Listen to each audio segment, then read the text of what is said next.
In this video, we're going to be solving radical equations. It's a lesson on how to solve when there are radicals in the equation. Well, what do I mean by that? Well, here's an example. I've got the square root of x plus 7 equals 15. You notice that it's the x that's in the radical. It's not the radical with a number. It's got the variable in there. And it's trapped because it's under that square root symbol, the radical symbol, and so somehow we have to get it untrapped.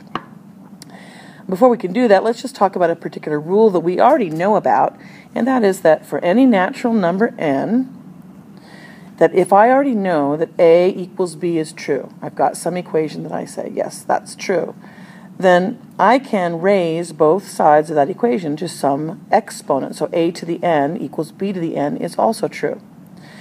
So also don't forget that it's not just like if a equals b, but if a equals b plus c is true, then if I raise the left-hand side to some exponent, I can raise the other side also to an exponent. But remember, I have to put those parentheses. That's very important.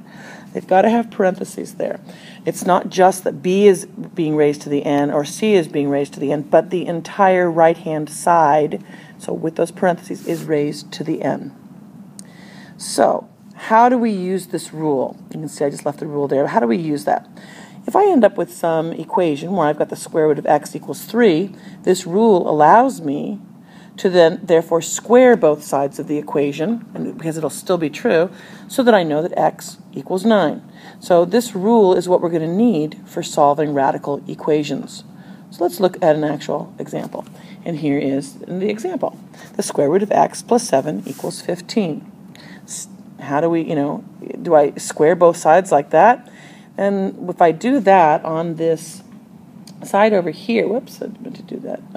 On this side right here, I'm going to end up with, it's like a binomial squared, and I don't really want to do that if I can avoid it.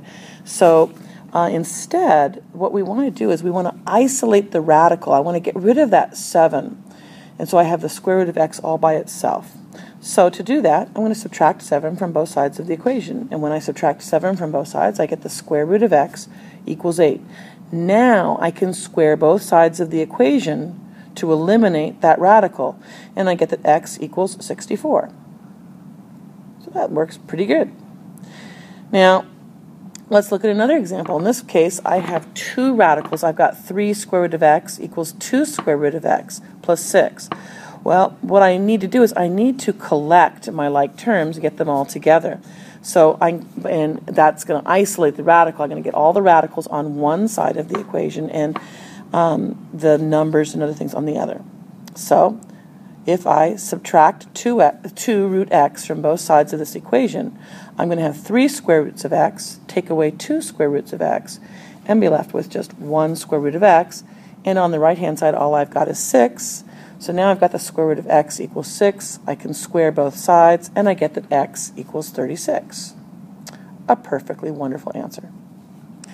But let's look at another example. In this one, I've got x equals 5 plus the square root of 18 minus 2x.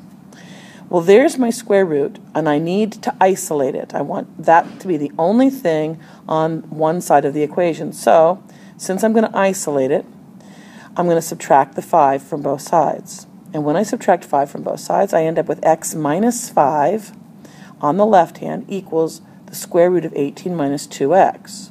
Well, once I have it isolated, if I square both sides, it's going to get rid of that square root on the right-hand side.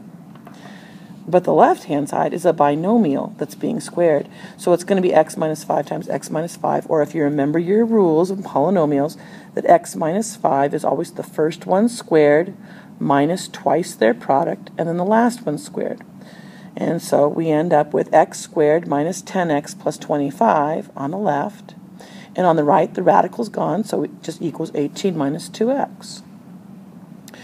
We're now going to solve this. It's a polynomial. It's a quadratic equation actually there. And so I'm going to set it equal to 0 by subtracting everything, get it equal to 0, and then factor it. I got x minus 7 times x minus 1. And so I know then that the answer to this problem is either x equals 7 or that x equals 1.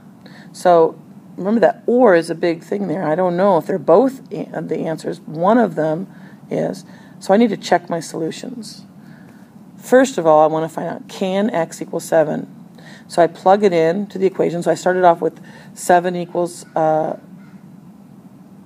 I can look at, I'm sorry, I already plugged the 7 in. 7 equals 5 plus the square root of 18 minus 2 times 7. I forgot, I didn't write the other 7 in red, but I plugged in the 7 for both of the x's. And now I'm going to simplify the right-hand side. And we end up with 5 plus the square root of 4, 5 plus 2, that's 7. Well, 7 does equal 7, so yes, x can equal 7. Now I need to try the other solution. Can x equal 1? So this time I've got the 1, I plugged it in for the x. Can 1 equal, and then here I'm going to plug in the 1 on the right-hand side. Simplifying the right-hand side, 5 plus the square root of 16. Well, the square root of 16 is 4, so I've got 5 plus 4, which is 9, but 1 does not equal 9, so no. And if you'll look over on the left-hand side near where it says check solutions, I'm going to say, can't be that. X cannot equal 1. So we realize the only solution here is x equals 7. This happens frequently with our problems when we have radicals, is that we will get an extraneous solution. X equals 1 was an extraneous solution, meaning a solution that we could algebraically solve for, but it does not work in the original problem. What about when we have more than one radical in an equation? We're just going to really deal with 2. The more radicals in an equation, the longer it takes to solve it. It's not more complicated, it's just longer. So here's a problem where I've got 2 radicals. I've got the square root of 3x plus 3 plus the square root of x plus 2 equals 5. Step number 1 is you need to isolate one of the radicals. So I'm going to isolate the square root of 3x plus 3 by getting rid of the square root of x plus 2. So I subtract the square root of x plus 2 from both sides of the equation, and I end up with the square root of 3x plus 3 equals 5 minus the square root of x plus 2. Now that I've isolated it, I want to square both sides to eliminate the isolated radical. So remember, put grouping symbols, and then you square both sides. Squaring the left-hand side, well, that just gets rid of the radical. So I've got 3x plus 3. But what's that going to equal? Well, I've actually got 2 terms here. I've got the 5, which I'm going to call my a, and I have the square root of x plus 2, which I'm going to call my b. And remember that rule that if I have a minus b quantity squared, I get the first one squared minus twice their product plus the last one squared. So the first one squared, I've got 5 squared, minus 2 times their product, 2 times 5 times the square root of x plus 2, plus the last one, the square root of x plus 2 quantity squared. Now I need to do some simplification. I still have 3x plus 3 on the left, equaling 5 squared is 25. Now I've got minus 2 times 5 would be minus 10, and I still have the square root of x plus 2. But this next little group here, when I square the square root of x plus 2, I just get x plus 2. Well, okay, we squared both sides, but we still have a radical. We have to isolate the last radical now. Now we only have one radical. We went from 2 radicals to only 1 radical. So we're going to isolate this radical by getting rid of everything else that's on the right-hand side. So we're going to subtract that 25. We're going to subtract that 2. And we're going to subtract that x. So that all 3 of those things are gone from the right-hand side. And we have to subtract that from both sides of the equation. And when we simplify, we get that 2x minus 24 equals negative 10 square root of x plus 2. So we've used this whole page up, and all we've really done here so far is to get down to only 1 radical. We went from 2 radicals to 1 radical. So we're going to go on to the next page, writing that same equation. And there it is. So now it's just the same as we've done before. We have just 1 radical. We're going to square both. We're going to, first of all, simplify. Always simplify. And then we're going to, once it's simplified, so I have less that I'm going to have to multiply, I'm going to square both sides of that equation. And on the left-hand side, I've got the first one squared minus twice their product plus the last one squared. And it's minus twice their product because you've got that negative x. And on the right-hand side, Remember that when you square two things that are multiplied, that 5 is being multiplied by the square root, that I'm squaring both the 5 and I'm squaring the square root of x plus 2. So I'm going to get 25, that's the 5 squared, times x plus 2, which was squaring the radical. Now I need to distribute so I can collect things. So I distribute that, and I've got x squared minus 24x plus 144 equals 25x plus 50. When I'm trying to solve here, I've got a second degree polynomial, so I need to set this equal to 0 by subtracting the 50 and subtracting the 25x. And I end up with this polynomial, x squared minus 49x plus 94. And of course, we all know that that factors to x minus 47 times x minus 2.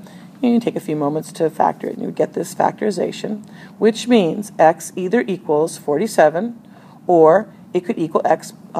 It could equal 2 to make the statement true. But we have to check our solutions. So that's why these take a long time. So over here, I'm going to do some checking. First of all, can x equal 47? Well, if you go back in the video, the original equation had those two radicals. So here I've written it with blanks for where the x's were. I'll plug in the 47, and we're going to simplify. So I used my calculator, and I got that I've got the square root of 144 plus the square root of 49 equals 5. And the square root of 144 is 12. The square root of 49 is 7. So 12 plus 7 equaling 5. Well, that's not true. That doesn't equal 5. So therefore, I know that x cannot equal 47. So that's an extraneous solution. So I'm going to get rid of it. Now I'm going to check the next solution, 2, because it's possible neither one of them works. Can x equal 2? So I plug it in. And then I simplify, and I get the square root of 9 plus the square root of 4 equals 5. Well, the square root of 9 is 3, and the square root of 4 is 2. 3 plus 2 equals 5. And that's true. 3 plus 2 does equal 5. So therefore, I do have a solution for this problem, and it's x equals 2. And that's the only solution that I have for this problem. So this is how we can solve equations that have radicals in them, whether they have one radical or two radicals. If we had 3 or more, it would just be an extremely long process. So I'm not going to give you anything more than 2 radicals in any one equation.